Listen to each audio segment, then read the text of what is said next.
खुद सोचो तो सबने सोचा अगर ये घूमता रहेगा तो सीधी सी बात है एनर्जी खर्च होती रहेगी। हेलो माय डियर स्टूडेंट, आज हम स्टार्ट कर रहे हैं 12th फिजिक्स का चैप्टर परमाणु मीन्स एटम। क्या है कि ये चैप्टर क्या है, काफी इंपॉर्टेंट है। अगर बोर्ड के अकॉर्डिंग देखा जाए तो 4 से 5 मार्क में पूछा जाता है और ज्यादा हार्ड भी नहीं है, इजी चैप्टर है और आप इसको क्या कर सकते हैं, आसानी से कर सकते हैं। इसका मीन्स ये है इस चैप्टर को करने के बाद 4 से 5 नंबर आपको आराम से मिल जाएंगे। और क्या है, ये चैप्टर उन बच्चों के लिए और भी ज्यादा बेनिफिशियल है जो बच्चे क्या होते हैं, आर्टिकल और न्यूमेरिकल से थोड़ा डरते हैं या उनसे कम आते हैं।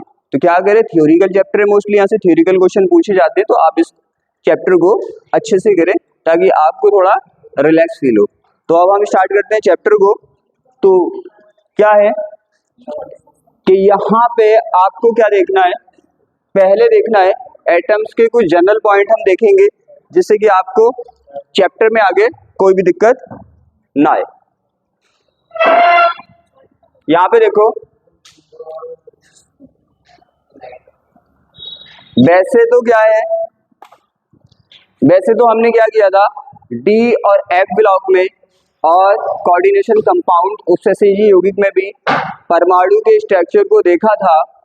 आप चाहें तो वहां पे भी इसको पढ़ सकते हैं और यहाँ पे तो हम पढ़ ही रहे, तो क्या होगा वहां पे, और इस दोनों चैप्टर को आप कोरिलेट करके पढ़ेंगे तो बेटर है, आपके दोनों चैप्टर एक साथ तैयार हो जाएंगे। तो मेरी तो राय ये रहेगी कि आप क्या करें, डी और एफ ब्लॉक और कोऑर्डिनेशन कंपाउंड में उपसेसिजी और परमाणु नाभिक वाले चारों चैप्टर को आप एक साथ पढ़ें, दो केमिस्ट्री के और दो फिजिक्स के, तो क्योंकि एक से है तो इजी रहेगा और समझ में भी अच्छे से आएगा। तो पहले अगर नॉर्मल इंट्रो देखें हम परमाणु का, तो परमाणु का स्ट्रक्चर कुछ इस तरह का होता है। क्या होता है आपको पता है, सबसे पहले हम अगर देखें तो हमारा जो परमाणु होता है, एटम होता है, उसमें 3 तरह के पार्टिकल होते हैं। 3 तरह के पार्टिकल मीन्स 3 तरह के कण यहाँ पे होते हैं। एक होता है इलेक्ट्रॉन, एक होता है प्रोटॉन और एक होता है न्यूट्रॉन। आपको सिंबल से पता ही है, इलेक्ट्रॉन को आप ई से रिप्रेजेंट करेंगे, किससे रिप्रेजेंट करेंगे, आप ई से रिप्रेजेंट करेंगे, प्रोटॉन को आप पी से रिप्रेजेंट करेंगे और न्यूट्रॉन को आप एन से रिप्रेजेंट करेंगे। इसके स्ट्रक्चर को अभी देखेंगे, पहले आप थोड़ा समझ लो कि बिल्कुल अपने तो बेसिक से स्टार्ट करते हैं, जीरो से। हमने क्या देखा, हमने देखा हमारे पास कोई भी परमाणु, कोई भी एटम है, चाहे किसी का भी एटम है, चाहे वो सोडियम है, चाहे वो हाइड्रोजन है, कोई भी है, उसमें क्या होता है 3 तरह के पार्टिकल होते हैं। क्या होते हैं, इलेक्ट्रॉन, प्रोटॉन और न्यूट्रॉन। इनके सिंबल ई, पी और एन होते हैं। यहाँ तक क्लियर। आगे देखिए, आगे अगर बात करें चार्ज की, तो नॉर्मली हम जो शो करते हैं, इलेक्ट्रॉन का चार्ज -1 शो करते हैं, प्रोटॉन का चार्ज +1 शो करते हैं और न्यूट्रॉन का चार्ज 0 शो करते हैं। देखें अगर इसकी क्वांटिटी के अकॉर्डिंग, तो इलेक्ट्रॉन पर जो चार्ज होता है वो होता है माइनस का 1.6 इंटू 10 की पावर -19। यहाँ पे देखें तो ये चार्ज और ये प्रोटॉन पे चार्ज, इलेक्ट्रॉन पे चार्ज सेम ही रहता है, बट डिफरेंट होता है साइन का। इस पे इलेक्ट्रॉन पे माइनस होता है और प्रोटॉन पे प्लस होता है। 1.6 इंटू 10 की पावर माइनस सेम ही होता है और इस पे आपको पता है कैसे भी शो करो 0 ही होता है। यहाँ तक कोई डाउट? आगे देखें, इसको हम शो कर सकते हैं ई से, किसको शो कर सकते हैं, ई से और माइनस ई से, क्योंकि माइनस से सीधी बात है, इतने को जो शो करते हैं हम, इतने को जो शो करते हैं वो किससे शो करते हैं, ई से। ई का मीन्स होता है 1.6 इंटू 10 की पावर -19। तो सीधी सी बात है, इसको हमने ई बोल दिया माइनस, तो सीधी सी बात है यहाँ पे हो गया माइनस ई। यहाँ पे देखे तो प्लस ई और यहाँ पे आपको पता है यहाँ तो 0 ही है। यहाँ तक किसी को भी दिक्कत, कोई डाउट नहीं ना। अब हम देखें किसी भी, अब ये तो देख लिया, अब यहाँ पे देखो कि अब हम देखने वाले हैं इनकी लोकेशन को। क्या देखने वाले हैं, पहले तो हम पार्टिकल्स देखें किस तरह के पार्टिकल्स होते हैं, उन पे चार्ज क्या क्या होता है। अब हम देखने वाले जो हमारा एटम है परमाणु, उसके स्ट्रक्चर को। तो सीधी सी बात है, यहाँ पे जो परमाणु होता है हमारा वो इस तरह का स्ट्रक्चर होता है। इसमें कितने पार्ट्स होते हैं, आपने डी और एफ ब्लॉक में पढ़ा भी था कि इसमें 3 पार्ट्स होते हैं। कितने पार्ट्स होते हैं, 3 पार्ट्स होते हैं। कौन कौन सा, नाभिक होता है, न्यूक्लियाई होता है और इसमें सेल होता है, कोष होता है, सब सेल होता है और कोष होता है। तो इतने पार्ट होते हैं। यहाँ पे सब सेल की उपकोष की कोई भी नीड नहीं है, जरूरत भी नहीं पड़ेगी। बस यहाँ पे आपको पढ़ना है न्यूक्लियाई, नाभिक और कोषों को पढ़ना है। तो सीधी सी बात है, यहाँ पे अगर हम देखें इसके स्ट्रक्चर को, तो इसकी जो मिडिल में होता है, जो इसके मिडिल में होता है उसको बोलते हैं नाभिक, न्यूक्लियाई बोलते हैं। न्यूक्लियाई नाभिक के अराउंड जो यहाँ पे आपको क्या दिख रहे हैं, सर्कल सर्कल दिख रहे हैं, इसको बोलते हैं हम कोष या सेल। यहाँ तक किसी को दिक्कत? अगर हम देखें इनकी लोकेशन क्या रहती है, इनकी लोकेशन क्या रहती है, इलेक्ट्रॉन कहाँ पे होता है, प्रोटॉन कहाँ पे होता है, न्यूट्रॉन कहाँ पे होता है। तो सीधी सी बात है, न्यूट्रॉन और प्रोटॉन जो होता है हमारा, वो न्यूक्लियाई के अंदर होता है। न्यूट्रॉन और प्रोटॉन किसके अंदर होता है, नाभिक के अंदर होता है, न्यूक्लियाई के अंदर होता है। उसके बाद यहाँ पे प्रोटॉन का, न्यूट्रॉन का लोकेशन हमें पता चल गया। इलेक्ट्रॉन का अगर लोकेशन देखें तो इलेक्ट्रॉन होता है कोष के अंदर। किसके अंदर होता है, कोष के अंदर। और डी ब्लॉक में आपने अच्छे से पढ़ा था, सेल के अंदर होता है। आपने भरा भी था अच्छे से, डी ब्लॉक में सिखाया आपको कि किस तरह से फर्स्ट सेल में कितने होते हैं, सेकंड सेल में कितने होते हैं। तो आपको पता है फर्स्ट सेल में कितने होंगे, 2 इलेक्ट्रॉन होंगे। कितने होंगे, 2 इलेक्ट्रॉन होंगे। आप जानते हो इनकी स्पिन की डायरेक्शन जो होती है, स्पिन मीन्स चक्रण की जो डायरेक्शन होती है वो विपरीत होती है। क्या अपोजिट होती है, इसका मीन्स अगर ये इस साइड स्पिन करेगा, घूमेगा, तो ये इस साइड। बात समझ रहे हो? क्योंकि आपको पता है जो इलेक्ट्रॉन होते हैं न्यूक्लियस के अराउंड क्या करते हैं, चक्कर लगाते हैं। न्यूक्लियस के अराउंड चक्कर लगाते हैं। लेकिन एक आपको वहां पे पढ़ा था आपने, एक सबसेल में 2 इलेक्ट्रॉन होते हैं। मीन्स एक उपकोष में 2 इलेक्ट्रॉन होते हैं, दोनों के स्पिन की डायरेक्शन अपोजिट होती है। इसका मीन्स अगर एक इस तरह से क्या करेगा, इस तरह से स्पिन करेगा, तो दूसरा इस तरह से स्पिन करेगा, तो स्पिन की डायरेक्शन इस तरह से होती है। तो ओवरऑल हमें यहाँ से पता चला, आपको पता है दूसरे में कितने होते हैं, दूसरे में आपको पता है 8 होते हैं। इस तरह से आपको निकालना वहां पे सिखाया था। यहाँ से कोई दिक्कत? तो यहाँ से क्या क्या पॉइंट हमें क्लियर हुए हैं। पहला पॉइंट, परमाणु में जो पार्टिकल होते हैं वो 3 टाइप के होते हैं, पहला पॉइंट। दूसरा पॉइंट, इनको किस किस से रिप्रेजेंट करते हैं। तीसरा पॉइंट, इस पे चार्ज क्या क्या रहता है।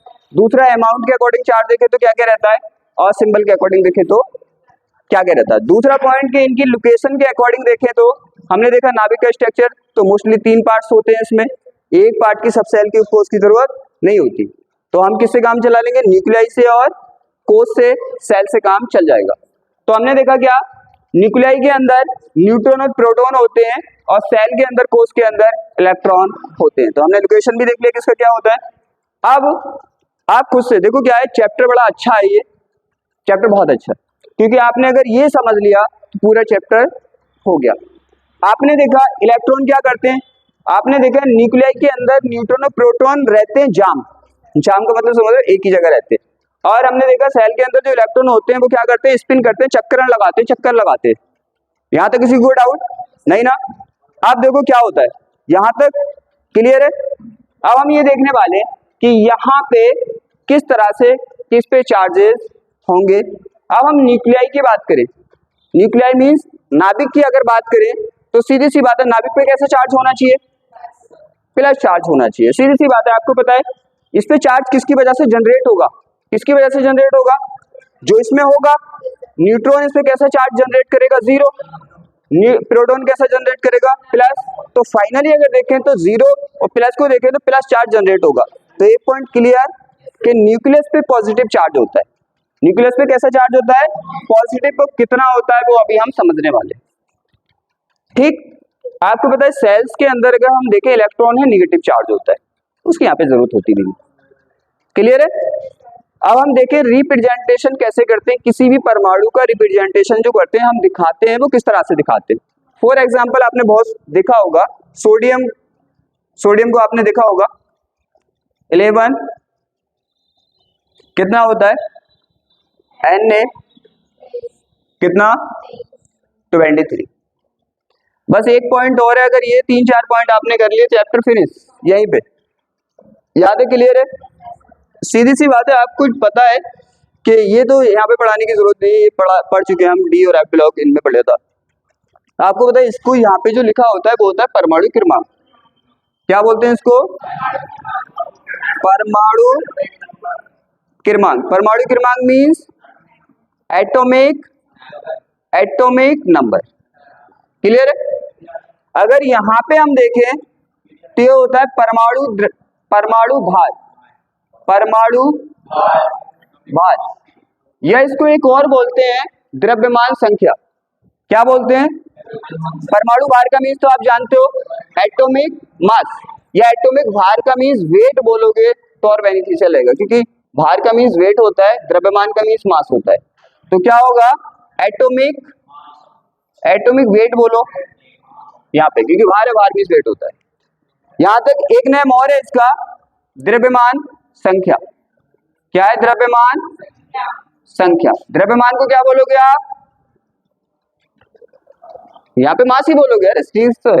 तो क्या है ये? यहाँ पे क्या है? हम बोल सकते हैं यहाँ पे एटॉमिक, हमारा ये ना, तो हम बोल सकते हैं मास नंबर। मास है ना ये, मीन्स द्रव्यमान संख्या मीन्स नंबर ऑफ मास। हाँ, नंबर ऑफ मास, द्रव्यमान संख्या। यहां तक क्लियर है? अब हमें पता कैसे चलेगा कि भाई इस तरह से, इससे रिप्रेजेंट कैसे करते हैं? अपने जेड से रिप्रेजेंट करते हैं। अब हमें कैसे पता चलेगा कि इसमें इलेक्ट्रॉन कितने हैं, न्यूट्रॉन कितने हैं, प्रोटॉन कितने हैं, उससे हम डिसाइड करेंगे कि फाइनली इस पे कितना चार्ज आने वाला है। यहाँ पे देखो, परमाणु क्रमांक जो जेड होता है वो किसके इक्वल होता है? नंबर ऑफ प्रोटॉन के। एक बार और पढ़ोगे आप इसको, जब न्यूक्लियाई पढ़ोगे तो वहां पे भी इसकी जरूरत होती है। प्रोटॉन किसके? नंबर ऑफ प्रोटॉन के। और आपको पता है नॉर्मल कंडीशन में, नॉर्मल कंडीशन का मीन्स होता है अगर उसमें कोई भी चार्ज नहीं है तो प्रोटॉन का नंबर इलेक्ट्रॉन के नंबर के इक्वल रहता है। तो Z is equal to P। यहाँ तक किसी को डाउट, कोई दिक्कत? सिंपल सी बात है, समझ आ गया? इसका मीन्स अगर हम देखें नंबर ऑफ प्रोटॉन, अगर मैं इसको Pn लिखूं तो क्या बेटर और रहेगा? Pn लिखूं तो और बेहतर है, क्योंकि P तो हम रिप्रेजेंट कर रहे हैं एक ही प्रोटॉन को, और Np का मीन्स होगा नंबर ऑफ प्रोटॉन, मतलब टोटल प्रोटॉनों की संख्या। तो टोटल प्रोटॉनों की संख्या किसके बराबर होगी? Z के। Z के इक्वल होगी। आपको पता है यहाँ पे जो होता है ये द्रव्यमान संख्या बोल दो इसको, या परमाणु भार बोल दो, ये जो होता है किसके बराबर? N प्लस P के बराबर होता है। किसके बराबर होता है? N प्लस P के बराबर होता है। तो इससे आप इसकी चीजों को डिसाइड कर सकते हो। अब मैंने बोला कि सोडियम में बताइए प्रोटॉन कितने होंगे, तो आपने देखा परमाणु क्रमांक कितना है, यहाँ पे कितना है आपको पता है 11 है, तो प्रोटॉन भी कितने होंगे? 11 होंगे। अब आपको पता है यहाँ पे जो लिखा है ये किसके बराबर है? N प्लस P के। तो आपको एक इंफॉर्मेशन और भी तो, यहाँ पे P तो आपको पता चल गया, तो आपको सोचो भाई N और P टोटल मिला के 23 है, 23 है। आपको P का नंबर पता है, P का कितना है? 11 है, तो N कितना बचा? 12, तो N का नंबर 12। तो इस तरह से आप यहाँ पे निकाल सकते हो। क्लियर? अब मैं एक चीज और यहाँ पे बताने वाला हूँ जिसका बार बार यूज होता है। अगर न्यूक्लियस पे हम चार्ज निकालें कि फाइनली कितना आएगा, तो अगर सोडियम एटम के अकॉर्डिंग देखें तो न्यूक्लियस पे कितना चार्ज होना चाहिए, बताना मुझे। तुम्हें पता है एक प्रोटॉन प्लस 1 का चार्ज देता है, यहाँ पे 11 प्रोटॉन है तो प्लस 11 चार्ज होना चाहिए ना, सिंपल सी बात है। तो हम किसी का भी चार्ज ऐसे निकाल सकते हैं।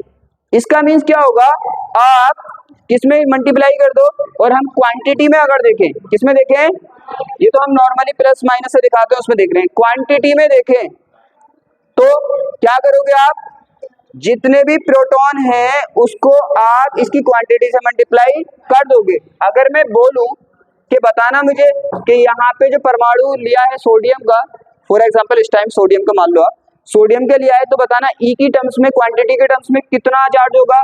तो आप क्या बोलोगे, आप देख लोगे कि प्रोटॉन का नंबर कितना है, फिर उसमें क्या कर दोगे, प्रोटॉन के नंबर में ई से मल्टीप्लाई कर दोगे तो फाइनली आ जाएगा।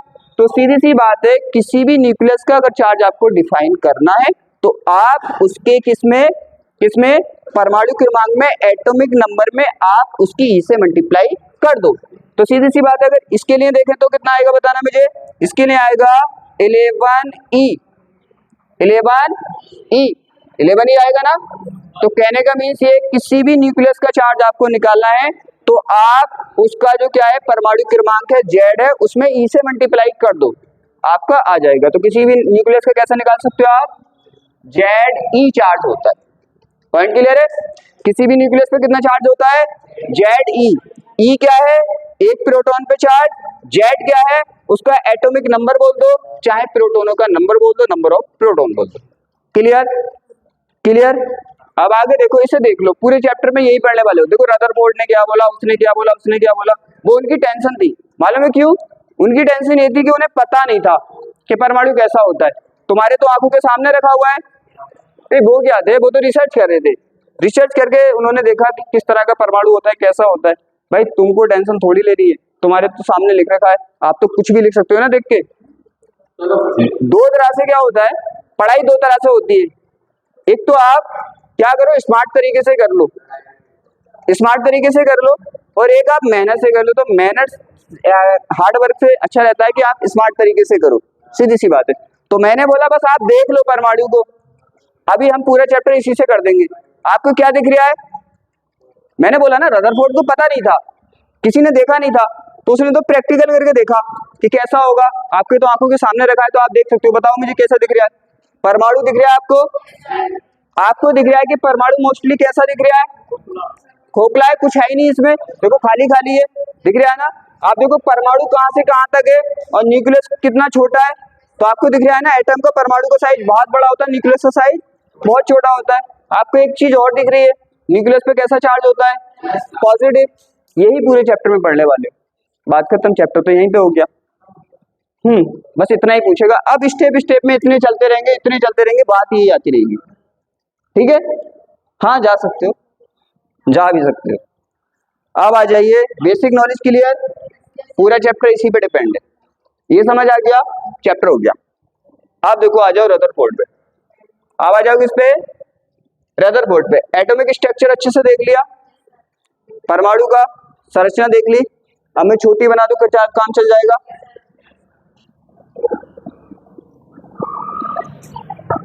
ये क्या है अपना न्यूक्लियस, ये क्या है अपना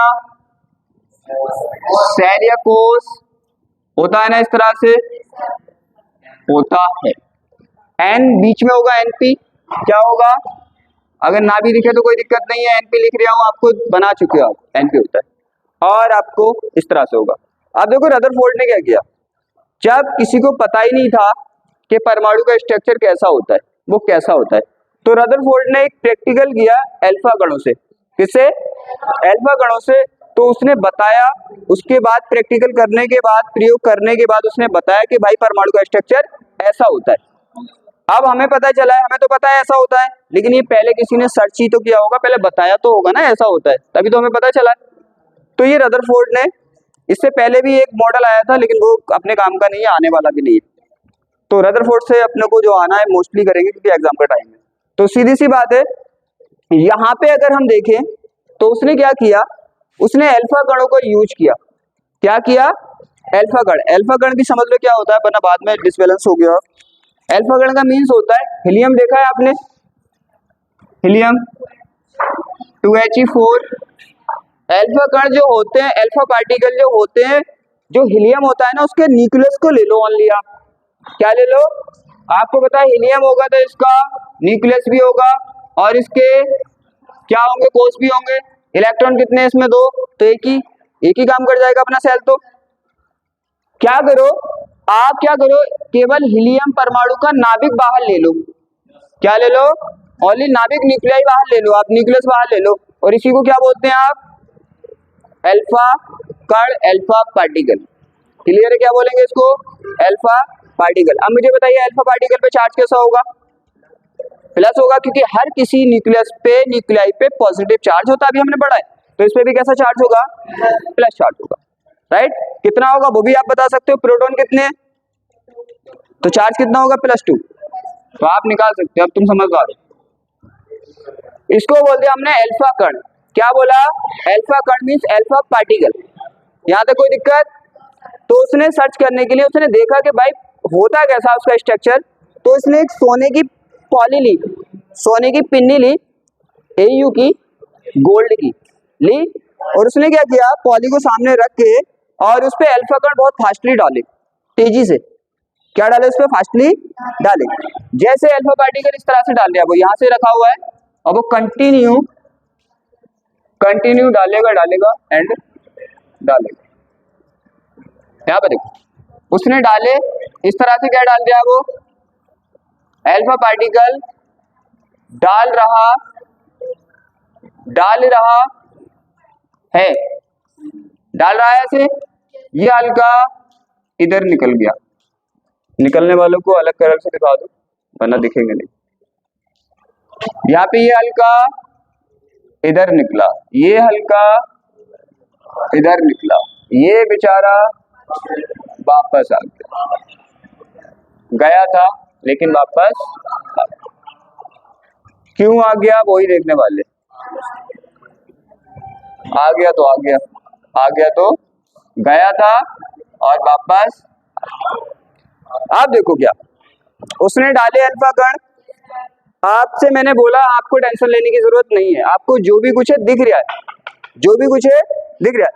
अब मुझे बताओ यहाँ पे इतने अल्फा पार्टिकल गए, अल्फा कण गए, आपने देखा मोस्टली सब कैसे निकल गए, सीधे निकल गए ना, सीधे चले गए ना। केवल आपको दो दिख रहे हैं जो थोड़े अपने जहां पे जाना चाहिए था उससे भटक गए। जनरल लाइफ में कहते हैं ना अपने रास्ते से भटक जाना, तो थोड़ा भटक गए, रिफ्लेक्ट हो गए ऐसे मान लो। तो क्या हो गए, ये दो अपने रास्ते से रिफ्लेक्ट हो गए, भटक गए, और एक तो बिल्कुल वापस ही आ गया। तो उसने बोला कि भाई उसे तो नहीं पता था, वो तो अंधेरे में तीर चला रहा था, उसे नहीं पता था। उसने देखा कि पार्टिकल सीधे जा रहे हैं, सीधे जा रहे हैं, सीधे जा रहे हैं। तो उसने फाइनली निष्कर्ष निकाला, कैलकुलेशन निकाला उसने बोला कि भाई अगर सीधे जा रहे हैं, आप खुद सोचो, आप जा रहे हो कहीं पे, अगर भीड़ नहीं है, मैदान खाली है, तो क्या होगा, आप सीधे चले जाओगे। आपके रास्ते में अगर कोई आ गया तो क्या होगा, आपको हटना पड़ेगा। आपको क्या करना पड़ेगा, हटना पड़ेगा। तो उसने देखा कि सब पार्टिकल क्या हो रहे, सब पार्टिकल सीधे जा रहे हैं, अपने रास्ते से भटक ही नहीं रहे। इसका मीन्स उनके रास्ते में कोई भी नहीं है, रास्ता खाली है, तो खाली है। पहला पॉइंट समझ आ गया। तो हमने देखा परमाणु जो है, एटम जो है, वो मोस्टली क्या है, वो मोस्टली खाली है, सीधा जा रहे हैं। क्या है, सीधा जा रहे हैं। अब देखो क्या है, उसने पहले क्या बोला, रदरफोर्ड ने अब इसके कैलकुलेशन निकालने स्टार्ट किए।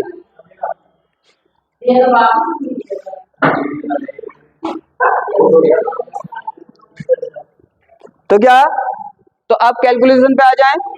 पहला कैलकुलेशन क्या देखा उसने, अल्फा पार्टिकल डाले और मोस्टली पार्टिकल क्या सीधे चले गए। तो उसने मान लिया कि भाई परमाणु जो है खोखला है, वरना वो सीधे नहीं जाते।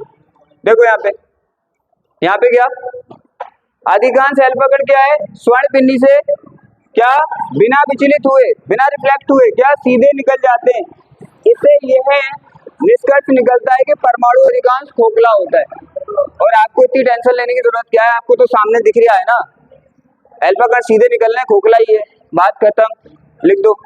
बात समझ आ रही है, आपको तो सामने दिख रहा है ना कि खोखला है, परमाणु अल्फा कण क्या निकल रहे हैं, सीधे निकल रहे हैं। लिख दो, यहाँ पे लिख दिया। मोस्ट ऑफ द क्या alpha particle pass strength through the gold foil without being deflected, मतलब डिफ्लेक्ट हो ही नहीं रहे, सीधे उससे निकल रहे हैं। तो उसने बता दिया कैलकुलेशन, क्या बताया, कैलकुलेशन बताया था most of the atom hall क्या बीइंग, कहां गया, हॉल मींस खाली होता है। अब यहाँ पे पहला पॉइंट क्लियर है। दूसरा पॉइंट क्या देखा उसने, अब एक बात बताइए, ये तो दूर था, आपने पढ़ा था कूलाम लॉ में कि सेम चार्ज एक दूसरे को क्या करते हैं, रिपेल करते हैं, प्रतिकर्षण करते हैं। आप खुद सोचो, न्यूक्लियस पे भी कैसा चार्ज है, प्लस, और अल्फा कण पे भी प्लस। जब इसके पास गया होगा तो इसने रिपेल किया होगा, क्या किया होगा, रिपेल किया होगा, तो ये थोड़ा रिफ्लेक्ट हो गया होगा। अब आप सोचो कि ये क्यों नहीं हुआ, तो आपने पढ़ा नहीं कि कूलाम लॉ, उसमें क्या होता है, जितना दूर होगा फोर्स कम लगेगा। जब फोर्स कम लगेगा तो यहाँ पे ये दूर था, फोर्स तो लगा लेकिन कम लगा, तो वो उसे हटा नहीं पाया। ठीक है, जैसे कोई चीज सीधी जा रही है, कम फोर्स लगाओगे आप, क्या हट जाएगी अपने, उससे नहीं हटेगी ना, ज्यादा लगाओगे तो हट जाएगी। तो सीधी सी बात है, ये इसलिए नहीं हटे, लेकिन यहाँ पे जब पॉजिटिव ने पॉजिटिव को रिपेल किया तो वो थोड़ा हट गया। आप कर सकते हो क्या, कुछ अल्फा कण क्या है, प्रतिकर्षण बल के कारण बहुत कम कोण से क्या विक्षेपित हुए, जिससे ये क्या हुआ, ये निष्कर्ष निकला कि परमाणु संपूर्ण धनावेशित एक सूक्ष्म स्थान पे होता है। सूक्ष्म स्थान का मीन्स उसने बोल दिया भाई इतने सारे पार्टिकल तो सीधे निकल गए, रिफ्लेक्ट हुए क्या, केवल 2। तो इसका मीन्स चार्ज बहुत ही, चार्ज क्या है, चार्ज क्या है,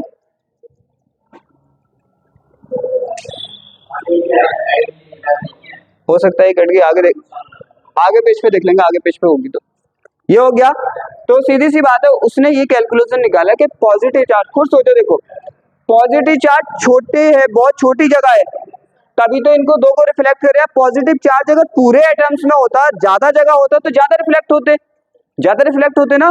उसने यही बोला कि रिफ्लेक्ट भाई बहुत कम हो रहे, इसका मीन्स पॉजिटिव चार्ज बहुत छोटी जगह है, बड़ी जगह होता तो ज्यादा को रिफ्लेक्ट करता। एक बात बताओ, जैसे मान लो ये यहाँ पे लगाया मैंने, ये बहुत छोटी जगह पे तो केवल एक को रिफ्लेक्ट करेगा, इसको क्या करो, इतना चौड़ा कर दो, अब ये ज्यादा को रिफ्लेक्ट करेगा ना जितने भी इसके सामने आएंगे। तो सीधी सी बात है, उसने यही बोला कि केवल 2-3 को रिफ्लेक्ट करता है, मतलब हटाता है, विचलित करता है। इसका मीन्स ये बहुत छोटी जगह है पॉजिटिव चार्ज, बड़ी जगह होता तो ज्यादा को करता। ये यहाँ पे तो एक बोला है इसने, है ज्यादा को करता, तो ये उसने बोला है। दोनों पॉइंट क्लियर है। आगे देखो, मैंने बोला ना वैसे भी आपको साफ साफ दिख रहा है, बहुत ही थोड़े कण देखो, इसमें क्या है, इसमें से क्या एक कण अभी बनाया था हमने, एक ही पार्टिकल क्या था, बैक आया था, एक पार्टिकल क्या आया था, बैक आया था, उसकी तुम टेंशन मत लो, वो पीपीटी में पूरा होगा। हाँ।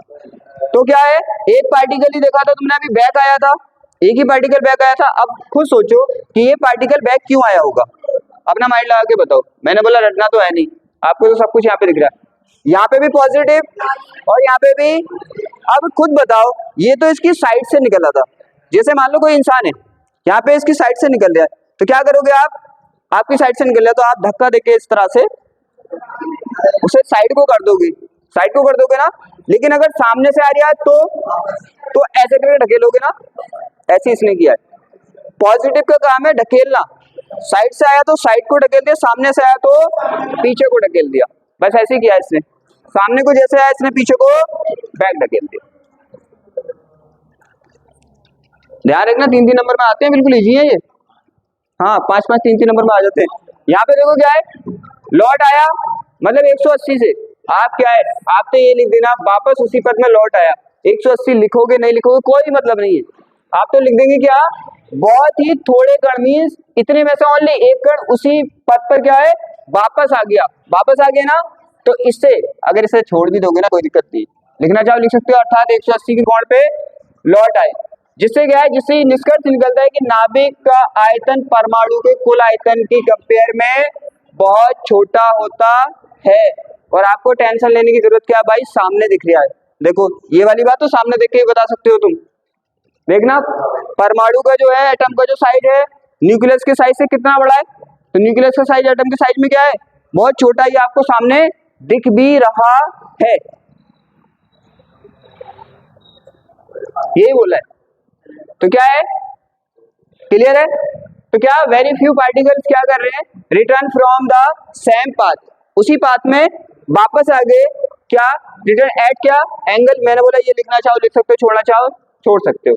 तो सीधी सी बात है, कैलकुलेशन उसने निकाला कि क्या वॉल्यूम ऑफ न्यूक्लियस इस क्या है, बहुत ही छोटा है किसके कंपेयर में, टोटल वॉल्यूम ऑफ एटम। उसने बोला न्यूक्लियस का जो वॉल्यूम है किसके कंपेयर में, एटम्स के कंपेयर में बहुत छोटा है। तो 3 उसने देखे थे और आपके समझ में शायद आ गए होंगे। तो ये होता है, इससे क्वेश्चन पूछता है अल्फा कण का जो प्रैक्टिकल था वो किया था रदरफोर्ड ने, आप उसको बताइए। क्या बोलेगा, क्वेश्चन ऐसे बोलेगा कि अल्फा कण का जो प्रैक्टिकल था, प्रयोग था रदरफोर्ड का, आप उसको बताइए, उसको समझाइए, सीधी सी बात है। और एक पूछता है अल्फा, उसका मॉडल, रदरफोर्ड का मॉडल। कभी कभी ऐसा बोलता है कि अल्फा कण के प्रकीर्णन प्रयोग के बेस पे, आधार पे आप क्या बताइए, रदरफोर्ड का परमाणु मॉडल बताइए। ठीक है, तो उसमें क्या करेंगे आप, उसमें आप अल्फा कण वाला प्रैक्टिकल बता के 3 पॉइंट बता के फिर उसके बाद उसका मॉडल लिख देंगे, अच्छा रहेगा। काम चलाने के लिए आप ये लिख दो इतना तो भी काम चल जाएगा, लेकिन अगर बेटर रहेगा कि आप 3 पॉइंट इसके अल्फा कण प्रकीर्णन के लिख दो, क्यों? देखो, क्योंकि उसने बोला है कि आप अल्फागढ़ के अकॉर्डिंग बताओ, तो आप अल्फागढ़ के 3 पॉइंट लिख दोगे, फिर उसके बाद उसका मॉडल लिखोगे, एकदम बढ़िया नंबर मिलेंगे, राइट। तो ये हो गया। अब आ जाओ इसके परमाणु मॉडल पे। परमाणु मॉडल देखो, रदरफोर्ड का परमाणु मॉडल। अब मॉडल होता क्या है? मॉडल किसी का, उसने उसके पूरी, अब देखो, आप समझो यहाँ पे, आप समझो यहाँ पे क्या कि ये मॉडल होता क्या है। इसने पूरा प्रैक्टिकल किया, क्या किया उसने? प्रैक्टिकल किया। प्रैक्टिकल में जितना भी उसने निष्कर्ष निकाले, जितने भी उसके कैलकुलेशन निकाले, उसने सब कुछ बता दिया। उसे कहते हैं, उसका मॉडल दिया उसने। क्या दिया? मॉडल। इसका मीन जितना भी उसने अल्फा कण में देखा वो सब कुछ बता दिया, उसे बोलते हैं उसने ये मॉडल दे दिया। पहली बात क्या देखी उसने? क्या देखा? अभी हमने पढ़ा था, क्या देखा था? परमाणु का ज्यादातर हिस्सा खाली होता है, देखा था उसने, लिख दिया कि भाई अपने मॉडल में।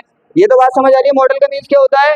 जो भी उसने देखा था सब कुछ अपने मॉडल में बता दिया। इसका मीन्स परमाणु में क्या क्या होता है उसने जो बताया है उसे मॉडल बोलते हैं। अगर बच्चे बी के तो ऐसा समझ ले बस। ज्यादातर खाली होता है, most of the atom is empty. फिर क्या है? नाभिक का आकार परमाणु के आकार के कंपेयर में छोटा होता है, बहुत छोटा होता है, अभी हमने देखा है, तो उसने बता दिया भाई बहुत छोटा होता है। तो क्या? The size of the nucleus is much smaller than the size of the atom. आगे क्या है इसमें? देखो, मैं तो सब पॉइंट लेके आया हूं, सब पॉइंट जितने भी बताए थे सब लेके आया हूं। आप चाहो तो 2-3 पॉइंट इसमें से लेफ्ट भी कर सकते हो। जैसे मान लो कि आप इस पॉइंट को तो आपको लिखना ही लिखना है, लिखना है, इस पॉइंट को लिखना ही लिखना है, और इस पॉइंट को आपको लिखना ही लिखना है। नाभिक में प्रोटॉन और न्यूट्रॉन होते हैं। एक बात बताओ, ये बातें लिखने में आपको कोई दिक्कत है क्या? ये बातें आपको सब पहले से पता नहीं है? टोटल पता है आपको। तो आप नाभिक में न्यूट्रॉन प्रोटॉन होते हैं क्या? ये नहीं पता? पता है ना? क्या परमाणु का आकार इसके बहुत छोटा होता है? क्या पता नहीं है? क्या ये खाली होता है? पता नहीं है? ये पता है तुम्हें? ये हो गया।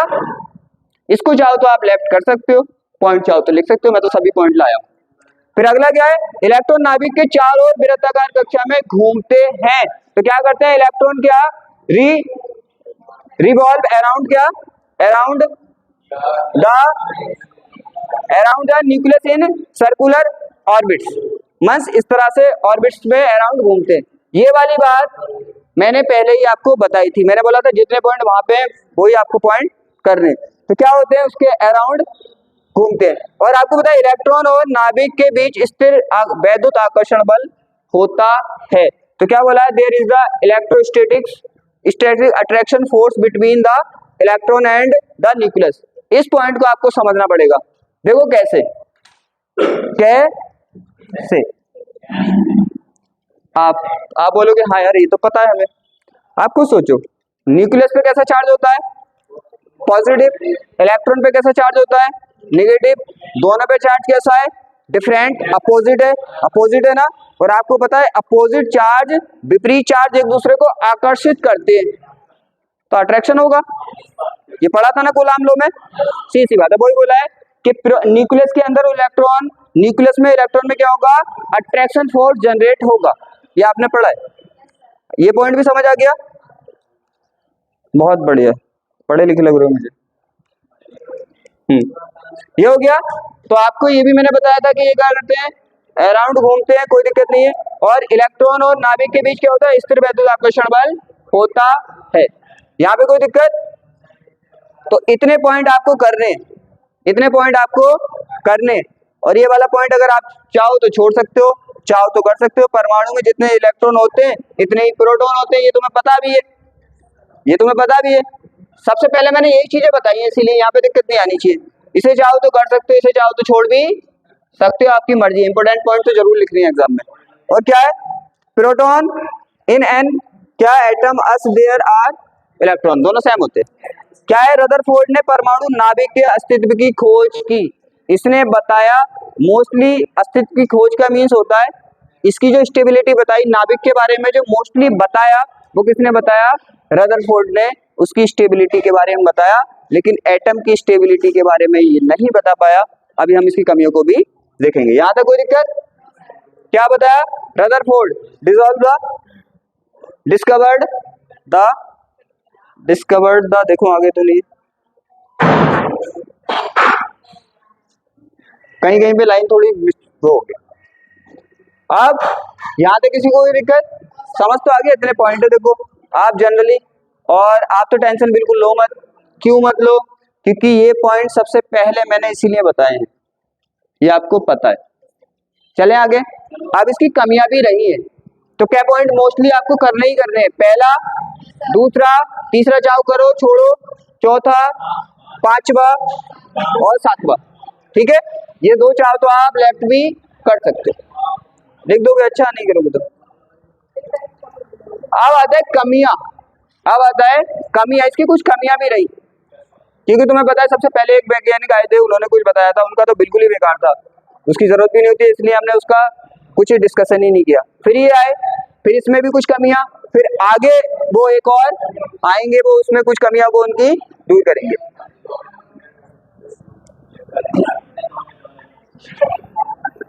हाँ बना दिया होगा तो शायद, तो वो चल गया। देखो यहाँ पे, अब तुम्हें पता है हम क्या पढ़ रहे थे, उन्होंने ये तो बताया, क्या बताया, ये तो बताया कि भाई ये न्यूक्लियस है और इसके अराउंड घूमते हैं इलेक्ट्रॉन, इलेक्ट्रॉन घूमते हैं। लेकिन सबके माइंड में आया कि अगर कोई भी नॉर्मल सोचो, कोई भी इंसान है, अगर वो कंटिन्यू राउंड करता रहेगा, घूमता रहेगा, तो क्या होगा, क्या होगा, उसकी एनर्जी लगातार क्या होगी, खर्च होती रहेगी, और एक टाइम ऐसा आएगा कि उसकी एनर्जी बिल्कुल खत्म हो जाएगी, वो क्या होगा, नीचे गिर जाएगा। अरे तुम खुद सोचो, भाग के देखना, भागते रहना भागते रहना, जब तुम्हारी एनर्जी बिल्कुल खत्म हो जाए तो खुद ही नीचे गिर जाओगे। तो उन्होंने ये तो बताया कि ये क्या करता है, नाभिक के न्यूक्लियाई के न्यूक्लियस के अराउंड ये क्या करता है, घूमता है, चक्कर लगाता है। लेकिन उन्होंने ये नहीं बताया कि ये एनर्जी खर्च करता है, एनर्जी नहीं खर्च करता, ये घूमता रहेगा नहीं घूमता रहेगा, बस इतना बता दिया कि भाई घूमता है, घूमता है। खुद सोचो, तो सबने सोचा अगर ये घूमता रहेगा, ये घूमता रहेगा, तो सीधी सी बात है एनर्जी खर्च होती रहेगी, एनर्जी खर्च होती रहेगी, तो एक टाइम आएगा कि एनर्जी इसकी बिल्कुल जीरो हो जाएगी, और जब जीरो हो जाएगी तो ये इलेक्ट्रॉन किस में गिर जाएगा, न्यूक्लियस में, न्यूक्लियाई में गिर जाएगा। और आपको पता है न्यूक्लियस पे कैसा चार्ज है, पॉजिटिव, इलेक्ट्रॉन पे कैसा चार्ज है, निगेटिव। सब इलेक्ट्रॉन जब न्यूक्लियस में गिरेंगे तो total positive charge total negative charge से कैंसिल हो जाएगा, इलेक्ट्रॉन खत्म हो जाएगा। तो वो नहीं बता पाए इस चीज को कि क्या था, तो उनमें कमी जो रही वो रही परमाणु, क्योंकि तुम्हें पता है इलेक्ट्रॉन सब न्यूक्लियस पे गिर गए, पॉजिटिव नेगेटिव सब खत्म, तो परमाणु ही खत्म। तो वो परमाणु की स्टेबिलिटी को नहीं बता पाए। क्या ये मॉडल परमाणु के स्थायित्व को समझाने में असफल रहा, ठीक है। दूसरा क्या है, फेल्ड, क्या, this model failed to explain the stability of atom. दूसरा क्या है, ये मॉडल रेखीय स्पेक्ट्रम की व्याख्या करने में असफल रहा, this model failed to explain the linear spectrum. कैसा, लाइनर स्पेक्ट्रम। आप बोलोगे कि लाइनर स्पेक्ट्रम क्या होता है, तो हम अभी पढ़ेंगे लाइनर स्पेक्ट्रम होता क्या है, अभी पूरा मॉडल पढ़ोगे आप। फिलहाल ये समझ लो, फिलहाल ये समझ लो आप, जब इलेक्ट्रॉन ऊपर जाता है, मैं ज्यादा डायरेक्टली बताऊंगा तो 1 घंटा तो स्पेक्ट्रम ही, क्योंकि पेपर के बोर्ड के टाइम पे ना मैं ज्यादा लेकिन डायरेक्टली हम जा रहे हैं, लेकिन कुछ ज्यादा ही डायरेक्टली नहीं जा रहे, तो क्या है, हाँ उन पॉइंटों पे हम डायरेक्टली जा रहे हैं जहाँ पे डायरेक्टली जाने की जरूरत है, जहाँ पे डायरेक्टली जाने की जरूरत नहीं है उन पे डायरेक्टली जा भी नहीं रहे। वैसे तो रियल में स्पेक्ट्रम ऐसा होता है कि जैसे किसी पे आप लाइट डालोगे तो इलेक्ट्रॉन जिन वेव को एब्जॉर्ब कर लेंगे, क्या कर लेंगे, एब्जॉर्ब कर लेंगे, तो सीधी बात है वो लाइट वहां से खत्म हो जाएगी और उसकी जगह क्या आ जाएगी, काली लाइट। जैसे मान लो यहाँ पे लाइट आ रही है और कुछ कुछ जगह से लाइट कोई एब्जॉर्ब कर ले, कुछ कुछ जगह से लाइट कोई एब्जॉर्ब कर ले, तो क्या होगा, उस जगह पे काली लाइन आ जाएंगी ना। तो जब परमाणु को एनर्जी दी जाती है तो वो इलेक्ट्रॉन एब्जॉर्ब कर लेते हैं, काली लाइनें बन जाती है। जब इलेक्ट्रॉन ऊपर से नीचे आता है तो एनर्जी रिलीज करता है, ऊर्जा उत्सर्जित करता है, वो भी कैसे निकलती है, वेव के रूप में निकलती है, तरंगों के रूप में निकलती है, तो उनसे लाइनें बन जाती हैं। तो इसे कहते हैं स्पेक्ट्रम। लेकिन आप तो जनरल भाषा में समझ लो कि जब परमाणु ऊपर जाता है तो एनर्जी एब्जॉर्ब करता है, जब इलेक्ट्रॉन नीचे आता है तो एनर्जी देता है, और एनर्जी जब बाहर रिलीज करता है तो उससे रंगीन लाइनें बन जाती हैं, उसे स्पेक्ट्रम कहते हैं। जिन्हें ज्यादा डार्कली नहीं जाना, ऐसे समझ लो कि लाइनें होती हैं, क्या होती है, लाइट की लाइनें होती हैं, उसे स्पेक्ट्रम बोलते हैं। तो इसने स्पेक्ट्रम भी नहीं बता पाया ये, तो 2 पॉइंट इसके लूज रह गए। स्पेक्ट्रम में पहले दिखा देता हूं तुम्हें, थोड़ी फीलिंग सी आ जाएगी। देखो ये होता है स्पेक्ट्रम, स्पेक्ट्रम दिख रहा है। यहां से क्या इलेक्ट्रॉन आ रहे हैं, पहले सेल में आ रहे हैं, ऊपर से सेल में आ रहे हैं ना, तो आपको पता है एनर्जी क्या कर रहे हैं। मैंने बोला यहाँ पे एनर्जी जो रिलीज होगी बाहर निकलेगी, वो किसकी फॉर्म में निकलेगी, जो आपने पढ़ा था क्या, वेव, तरंगों के रूप में। किसके रूप में, तरंगों के रूप में। तो तरंगों के रूप में निकल रही है। तो मैंने बोला आप जनरल भाषा में ये समझ लो भाई, जब ये ऊपर से नीचे आते हैं तो तरंगे छोड़ते हैं, उन तरंगों के जो मॉडल है उसे हम स्पेक्ट्रम कहते हैं। मैंने दोनों बता दी, जैसे जैसे समझना है। तो ये होता है स्पेक्ट्रम, ठीक है। अब चलो, अब दिक्कत नहीं आएगी तुम्हें। अब ये कहानी खत्म हो गई हमारी, ये कहानी, पहला मॉडल कंप्लीट हो गया। ध्यान रखना ये 3 है, 3 में से एक क्वेश्चन आएगा पक्का। परमाणु मॉडल किसका, रदरफोर्ड का, और बोहर का, नील बोहर का, और hydrogen spectrum. Most important question है, आपको कंप्लीटली करने। 3 में भी मिल सकता है, 5 में भी मिल सकता है, वो तुम्हारी तकदीर की बात है, कैसा माना। यहाँ पे देखो, अब आता है बोहर का मॉडल। किसका, बोहर का, गौर का नहीं। यहाँ पे देखो, अब क्या किया इन्होंने, खुद माइंड से सोचो, जो कमियां रह गई होंगी वो इन्होंने पूरी कर दी होंगी। पहली कमी क्या रही थी, पहली कमी रही थी वो नहीं बता पाए थे कि इलेक्ट्रॉन कैसे घूम रहे हैं, किस कंडीशन में घूमते हैं तो वो एनर्जी रिलीज करते हैं कि नहीं करते, क्या होता है वो नहीं बता पाए थे, हैं। और स्पेक्ट्रम नहीं दे पाए थे, तो सीधी सी बात है, जो वो नहीं कर पाए वो इन्होंने कर दिया होगा। अगर जनरल माइंड से सोचोगे तो भी यही बात है। तो पहला क्या था, देखो उसने बोला, और इन्होंने क्वांटम सिद्धांत के आधार पर रदरफोर्ड ने परमाणु मॉडल की कमियों को दूर किया। क्वांटम सिद्धांत का मतलब समझ रहे हो, क्वांटम मीन्स होता है कि जो हमारी एनर्जी होती है वो फोटोन के फॉर्म में चलती है। फोटोन का मतलब,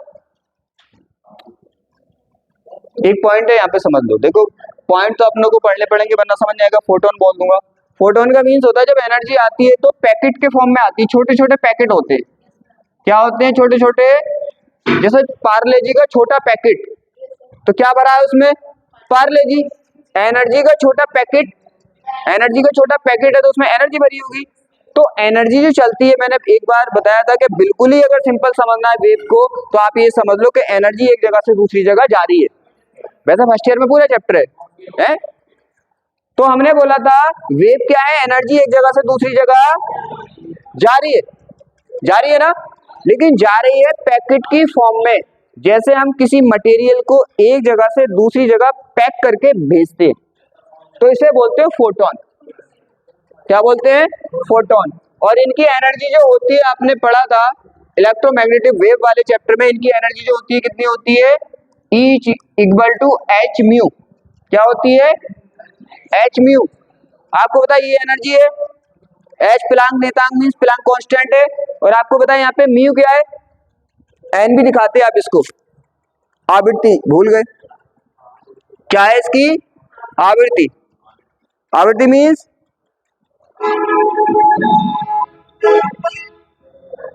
आगे देखो, आपने किया था यहाँ पे कि v mu is equal to क्या था, सी अपॉन लैम्डा। मैंने बताया था आपको, तुम की जगह सी अपॉन लैम्डा रखोगे तो दूसरा इसका फॉर्मूला बन जाएगा एस सी अपॉन लैम्डा। तो इस बेस पे इन्होंने इस मॉडल को दिया था, राइट, समझ आ गया।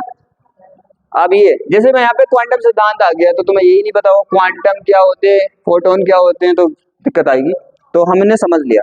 अब यहाँ पे देखो, उसने बोला कि इलेक्ट्रॉन लगातार बिना ऊर्जा उत्सर्जन किए अपनी निश्चित या स्थायी कक्षाओं में घूमते हैं।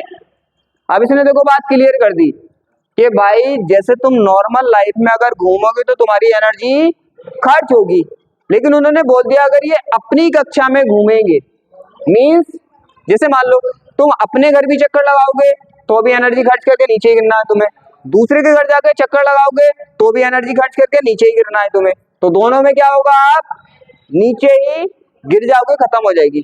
लेकिन यहाँ पे इलेक्ट्रॉन का सिस्टम ये है, ये अपनी स्थायी कक्षा में या अपने घर अगर चक्कर लगाएगा घूमेगा तो एनर्जी खर्च नहीं होती, राइट। उनको क्या बोलते हैं, इसकी स्थायी कक्षा बोलते हैं। तो उसने क्लियर कर दिया, क्या क्लियर किया कि भाई इलेक्ट्रॉन अपनी कक्षा में घूमता है जिसमें वो स्थायी है, स्टेबल है, तो उसमें एनर्जी रिलीज नहीं करता। जब दूसरी कक्षा में जाएगा तब एनर्जी रिलीज करेगा, और दूसरी कक्षा से नीचे कक्षा में आएगा, मतलब ऊपर से नीचे जाएगा कक्षा में या नीचे से ऊपर जाएगा तो एनर्जी रिलीज करेगा। वो हम वाई डायग्राम समझेंगे। देखो कैसे कैसे, देखो भैया यहाँ पे हमारे पास, यहाँ पे बना के दिखा दूं या आगे बनाऊं, आगे बना दूं वरना यहाँ पे ज्यादा वो हो गया, सही नहीं रहेगा ना। वैसे हमारे पास एक मॉडल भी है परमाणु का, इससे ही ना बना दें। आप देखो यहाँ पे इलेक्ट्रॉन है, ये इलेक्ट्रॉन है, ये इसकी स्थायी कक्षा है, अपनी कक्षा है, अपना घर मान लो, ये इसका अपना घर है। अगर यहाँ पे न्यूक्लियस के अराउंड घूमता रहेगा तो एनर्जी रिलीज नहीं करेगा, कोई एनर्जी खर्च नहीं होगी। तो जब एनर्जी खर्च नहीं होगी, आपको खुद सोचो आपके अंदर ऐसी एनर्जी आ जाए जो जिंदगी में खर्च ही ना हो, तो क्या आप थकोगे कभी? तो आप लगातार काम करते रहोगे। तो ये अपने घर होगा, ये इसका क्या है, इसकी स्थायी कक्षा है, मीन्स इसका खुद का स्टेबल क्या है, इसकी सेल है, तो इसमें ये एनर्जी खर्च नहीं करेगा। तो ये क्या करेगा, ऐसे घूमता रहेगा लाइफ टाइम और एनर्जी उत्सर्जित नहीं करेगा। वहां पे यही तो डाउट आ रहा था कि जब घूमेगा तो एनर्जी खर्च होगी और नीचे गिर जाएगा, तो उसने बता दिया ऐसा कुछ नहीं है, एनर्जी खर्च ही नहीं करता, इसलिए घूमता ही रहता है। तो यहाँ पे क्या करेगा, घूमता रहेगा। ये देखो यहाँ पे घूम रहे हैं, ये यहाँ पे घूम रहा है, लेकिन जब ये इस कक्षा से इस सेल से इधर जाएगा ऊपर वाली में, तो भी एनर्जी क्या करनी पड़ेगी, तो एनर्जी लेगा। और जब नीचे जाएगा ये तो एनर्जी देगा। इसका मीन्स क्या हुआ, जब नीचे से ऊपर गया तो एनर्जी लेता है, नीचे से ऊपर गया तो एनर्जी लेता है, और जब ऊपर से नीचे आया तो एनर्जी, तो इसका मीन्स ये हुआ एनर्जी लेन देन का जो सिस्टम है वो ऊपर नीचे कक्षाओं में आने जाने की कंडीशन में होता है, अपनी कक्षा में कोई भी एनर्जी का सिस्टम नहीं। क्लियर, यही वो समझाएगा। देखो बार बार, अब तुम्हारे समझ आ गया ना।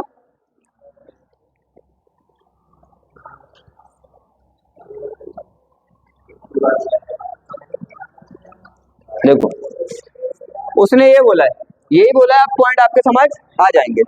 क्या है, इलेक्ट्रॉन लगातार बिना ऊर्जा उत्सर्जन किए अपनी निश्चित व स्थायी कक्षाओं में घूमता रहते हैं।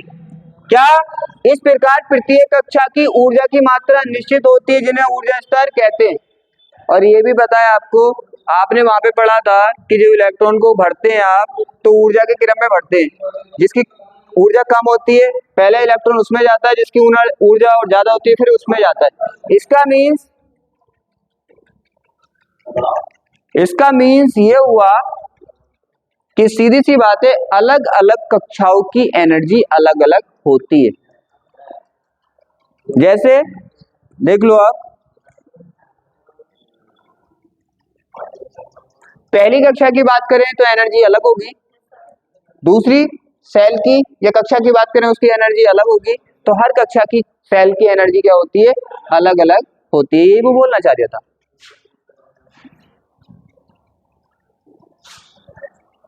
यहाँ पे कोई दिक्कत देखोगे, पहले उसने ये बोला है कि निश्चित होती है। आप चाहो तो इस वाली को लाइन को छोड़ भी सकते हो, आप बस इतना भी लिख सकते हो कि इलेक्ट्रॉन लगातार बिना ऊर्जा उत्सर्जित किए अपनी निश्चित कक्षाओं में घूमता है। इतने से भी काम परफेक्ट चलेगा, चलेगा नहीं बल्कि परफेक्ट चलेगा। तो क्या electron continuously move in their fixed orbits without,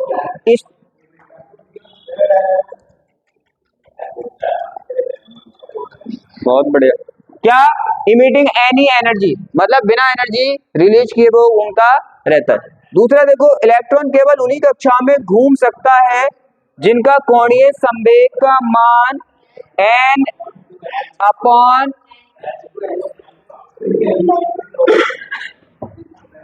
ये ऐसे होता है h अपॉन 2 पाई। कितना होता है ये h अपॉन 2 पाई। कोणीय संवेग का मीन जानते हो तुम? बताओ मुझे, ये बताओ। Angular momentum. मैंने बोला था अगर कोई भी ए टू जेड, चाहे वो पार्टिकल है चाहे बहुत बड़ी चीज है, अगर लाइन में चलती है, क्या चलती है? लाइन में चलती है, तो उसके जैसे एक पॉइंट समझ लो बस यहाँ पे, क्योंकि ये आते हैं तो पता होना चाहिए। जैसे ये पार्टिकल सीधा लाइन में चल रहा है v वेलोसिटी से, v वेग से, और इसका द्रव्यमान कितना है m, तो क्या करोगे आप m की मल्टीप्लाई v से करोगे तो इसका क्या बोलोगे आप? संवेग बोलोगे। क्या बोलोगे? मोमेंटम बोलोगे, मींस लाइनर मोमेंटम बोलोगे, रेखीय संवेग बोलोगे। क्लियर है? लेकिन ऐसे भी तो आपको पता है इलेक्ट्रॉन कैसे कर रहा है भाई? इलेक्ट्रॉन कैसे कर रहा है? इलेक्ट्रॉन तो आपको पता है लाइन में थोड़ी चल रहा है, वो एंगल में चल रहा है, कोणीय चल रहा है, ऐसे चल रहा है। तो जब ये ऐसे चलता है तो भी क्या होता है? इसका संवेग होता है, मोमेंटम होता है, लेकिन इसको बोलते हैं कोणीय। कोणीय का मीन जानते हो? एंगल चल रही है। जैसे ये मान लो यहाँ पे तो कितना 0 एंगल पे, फिर यहाँ पे चला तो 90, फिर 180। तो इस तरह से जब कोई चीज घूमती है तो वो एंगुलर चलती है, एंगल पे चलती है, इसलिए बोलते हैं वो कि इसका जो हमारा क्या होगा? मोमेंटम होगा, संवेग होगा, वो एंगुलर होगा। क्लियर है? याद है? कोई दिक्कत? इसे निकालते कैसे हैं? तो सीधी सी बात है, अगर इसकी रेडियस r है, मान लो कोई भी है, इसकी रेडियस r है और आपको पता है इसकी वेलोसिटी v है। क्या है इसकी वेलोसिटी? v है। वेलोसिटी कितनी है इसकी? v है, और इसका मास m है। वैसे तो आपको जहां फॉर्मूला पढ़ना है वहां पे पढ़ना है इसे, लेकिन फिलहाल के लिए समझ लो कि अगर निकालना है किसी का एंगुलर तो क्या कर दो, m को v को और इसकी रेडियस को मल्टीप्लाई कर दो। इसको बोलते हैं एंगुलर मोमेंट, कोणीय संवेग। क्या? कोणीय संवेग। तो उसने बोला है इलेक्ट्रॉन सब में नहीं घूम सकते। समझ लो इसको, एंगुलर मोमेंटम का मीन्स क्या बोला है। यहाँ पे देखो उसने क्या बोला है, ये इलेक्ट्रॉन है तो ये इलेक्ट्रॉन इस कक्षा में नहीं घूम सकता। बस ऐसा है कि इसमें जा सकता है कुछ टाइम के लिए, वापस आ जाएगा, लेकिन घूमेगा अपनी ही कक्षा में, अपनी कक्षा में। उसे बोलते हैं उसके फिक्स ऑर्बिट्स, मींस स्थायी कक्षा। तो उसने यही बताया। तो सीधी सी बात है, आप खुद सोचो कि ये इसका क्या होगा जब एंगुलर घूमता है, कोण पे घूमता है, तो एंगुलर मूवमेंट भी होगा, कोणीय संवेग भी होगा ना, तो उसका कुछ मान तो होगा ना। तो उसने बोला उसका मान जो होना चाहिए वो n h अपॉन 2 पाई के पूर्ण गुणन का मीन्स होता है कि जैसे मान लो कितना है, पूर्ण गुणन का मीन्स होता है कंप्लीटली होना चाहिए। जैसे h अपॉन 2 पाई, पहली कक्षा में क्या होगा? इतना। जैसे हम निकालें किसी का एंगुलर मूवमेंट तो m v r is equal to आता है हमारा एन एच अपॉन 2 पाई। अब पहली सेल के लिए निकालोगे, पहली कक्षा के लिए निकालोगे, ऑर्बिट्स के लिए निकालोगे तो क्या करोगे? एन बराबर 1 रख दोगे। तो पहली कक्षा के लिए कितना आ गया? एच अपॉन 2 पाई। दूसरी कक्षा के लिए कितना आ गया? 2h अपॉन 2 पाई। तीसरी कक्षा के लिए 3h अपॉन 2 पाई। तो देखो ये कंप्लीटली है ना, जैसे आप बोलो 1 2 3 4, तो ये कंप्लीटली है ना। आप बोलो 1.5 2.5 पौने 3, तो ये क्या हो गए? अपूर्ण हो गए, अनकंप्लीट हो गए। तो उसने बोला है कोणीय संवेग जो आएगा वो कंप्लीटली आएगा, चाहे 1 आए 2 आए 3 इस फॉर्म में आएगा। तो यहाँ पे एक पॉइंट और समझ लो हैंड टू हैंड कि ये पहली कक्षा का इलेक्ट्रॉन है, तो इसका कोणीय संवेग कितना होगा? इतना होगा। तो इतने कोणीय संवेग वाले पहली कक्षा में ही घूम सकते हैं। बात समझ आ रही है? जिनका कोणीय संवेग कितना होगा? h अपॉन 2 पाई, वो ओनली पहली कक्षा में घूमेंगे, फिक्स हो गई बात। जिसका कितना होगा? 2h अपॉन 2 पाई, वो दूसरी में घूमेंगे। जिसका 3h अपॉन 2 पाई होगा वो तीसरी में घूमेंगे। तो उसने यही बोला था भाई उसका कोणीय संवेग जो होता है पूर्ण गुणन होता है, और वो फिक्स होता है सबके लिए, वो उसी कक्षा में घूम सकता है। यहां तक किसी को दिक्कत कोई?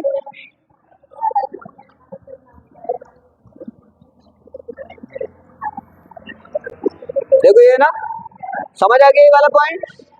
क्या बोलते हैं, स्थायी कक्षा में घूमते हैं, इलेक्ट्रॉन केवल उन्हीं कक्षाओं में घूम सकता है जिनका कोणीय संवेग क्या होगा, h का पूर्ण गुणन होगा। इसका फॉर्मूला होता है हमारा, अभी लिखा था मैंने, m v r is equal to n h upon 2 pi. सीधी सी बात है, ये पॉइंट समझ आ गया। अब आगे चले, देखो अगला पॉइंट है, अगला पॉइंट है क्या, ये भी मैंने बताया था, जब वो क्या होगा नीची कक्षा से, देखो क्या, इस पॉइंट को भी समझ लो एक मिनट।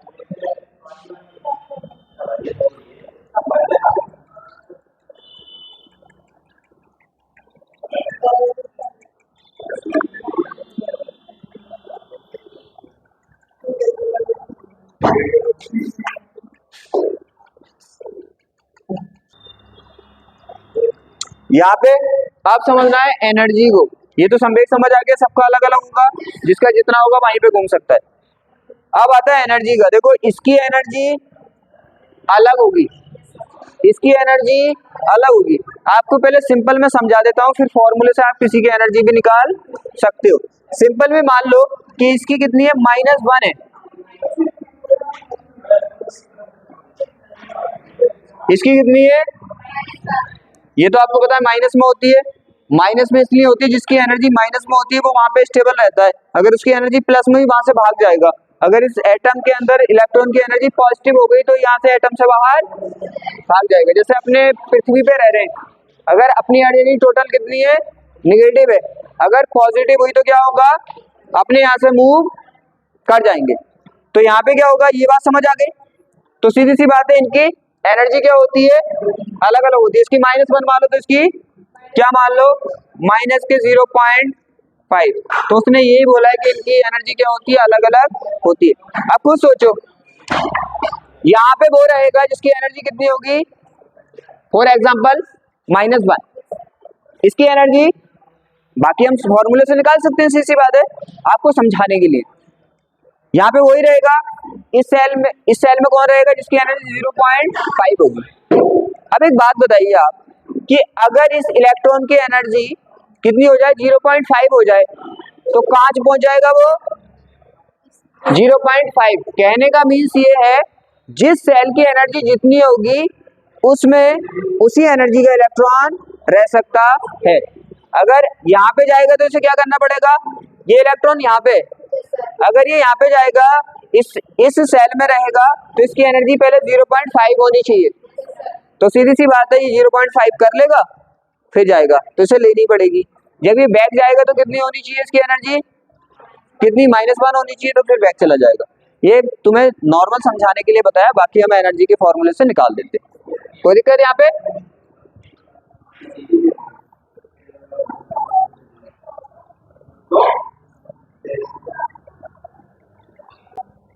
यहाँ तक? अब उसने ये बोला, देखो क्या करेगा वो, इलेक्ट्रॉन परमाणु निम्नतम कक्षाओं मतलब लोअर ऑर्बिट से क्या करेगा, में रहते हैं, मोस्टली तो अपनी स्टेबल वाली कक्षाओं में वो रहते हैं। क्या करेगा, जब इलेक्ट्रॉन अपनी कक्षा से उच्च ऊर्जा वाली कक्षा में जाता है, ऊपर जाता है, तो क्या करता है, तो ऊर्जा का अवशोषण करता है, ऊर्जा लेता है मीन्स। और जब इलेक्ट्रॉन क्या करता है, अपनी निम्न कक्षा में जाता है, नीचे वाली में जाता है, तो ऊर्जा का उत्सर्जन करता है। यही मैं बता दिया था, ऊपर नीचे जाएगा। अभी हम देख लेंगे एनर्जी का फॉर्मूला क्या होता है, आप टेंशन मत लो, वो मैंने आपको नॉर्मली समझाने के लिए बताया था। यहाँ तक कोई दिक्कत? ठीक है, तो आपको ये पॉइंट समझ आ गया। तो इतने पॉइंट उसने दिए थे, इतने पॉइंट उसने दिए थे, क्योंकि वहां पे 3 मिस्टेकें थी, तो 3 मिस्टेक को उसने क्या किया, 3 मिस्टेकों को खत्म किया और उसने बता दिया है ऐसा होता है। आगे देखो, यहां तक किसी को कोई दिक्कत? हाइड्रोजन स्पेक्ट्रम, हाइड्रोजन स्पेक्ट्रम क्या होता है, यहाँ पे देखो मैंने दिखाया था। हाइड्रोजन स्पेक्ट्रम क्या होगा कि ये ऊपर वाली कक्षाओं से नीचे वाली कक्षा में आते हैं, तो एनर्जी क्या करते हैं, रिलीज करते हैं। एनर्जी रिलीज मैंने बोला था, सिंपल में अगर किसी को समझना है तो यही समझने लगे, एनर्जी और कलर क्या करता है, रिलीज करता है, उसको स्पेक्ट्रम बोलते हैं। बात करते हैं, वैसे मैंने स्पेक्ट्रम की फुल डेफिनेशन भी बता दी क्या होता है। तो ये करता है, ऊपर से नीचे आएगा तो, ऊपर से नीचे आएगा तो एनर्जी रिलीज। अब देखो पहले वाली कक्षा में आएगा किसी भी कक्षा से कौन सी कक्षा में आएगा, पहली से, देखो ये दूसरी से पहली में आया, ये फिर तीसरी से, फिर चौथी, पांचवी। तो क्या होगा, जब किसी से भी ये पहली कक्षा में आता है तो यहाँ पे जो लाइंस बनती है उसे कहते हैं लाइमन। क्या बोलते हैं, दूसरे में आता है तो बोलते हैं बामर। इसी तरह से क्या होगा, सबका पाषाण, ब्रिकेट, फुंड बोलते हैं। क्लियर है, यहाँ पे ज्यादा आपको टेंशन नहीं लेनी, सिंपल सी बात है, मैंने बता दिया। सिंपल में समझना, सिंपल में समझ लो, ऊपर वाली कक्षा से नीचे वाली कक्षा में आते हैं। अगर कोई भी इलेक्ट्रॉन किसी भी कक्षा से पहली में आ गया तो यहाँ पे जो लाइंस बन रही है ना, इनको लाइमन बोल दोगे आप। दूसरी में आता है तो वार्मर बोल दोगे, तीसरी में आता है तो पाषाण, चौथी में आती है और पांचवी में आते हैं तो फुंड। क्लियर, बस हमें क्या निकालना होता है, यहाँ पे तरंगदैर्घ्य का सूत्र फॉर्मूला देना होता है, बाकी कुछ नहीं करना। देखो यहाँ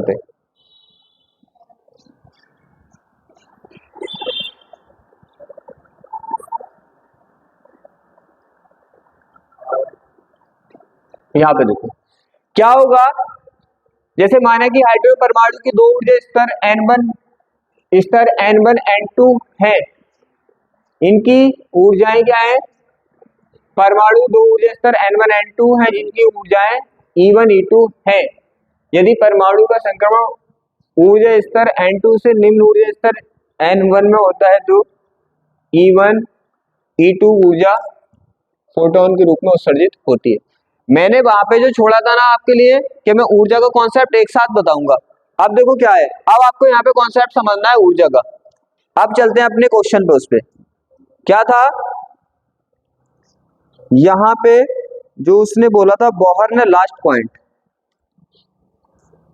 कोणीय संवेग होता है, लास्ट पॉइंट इसने बोला था, ये देखो ये बोला था ना कि जब ये कक्षाएं चेंज करता है तो ऊर्जा उत्सर्जित करता है। अब यहाँ पे पॉइंट समझो, यहाँ पे देखो ये इस तरह से क्या है, पहली कक्षा, दूसरी कक्षा, तीसरी कक्षा, चौथी कक्षा, है ना। तो पहली कक्षा की एनर्जी E1, दूसरी कक्षा की E2, तीसरी कक्षा की E3 और चौथी कक्षा की E4। इस तरह से मान ली ये कौन सा है, पहला सेल है ये, दूसरा कोष ये, तीसरा कोष ये, चौथा कोष। क्लियर है, जब ये एक कक्षा से दूसरी कक्षा में जाएगा तो एनर्जी रिलीज करेगा।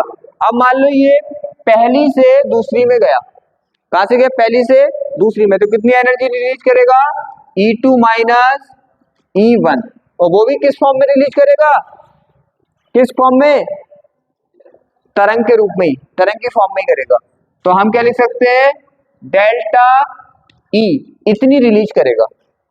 जोनसी से भी जाएगा, मान लो तीसरी से चौथी में जाएगा तो क्या आएगा, E4 माइनस E3, किसी से भी हम निकाल सकते हैं।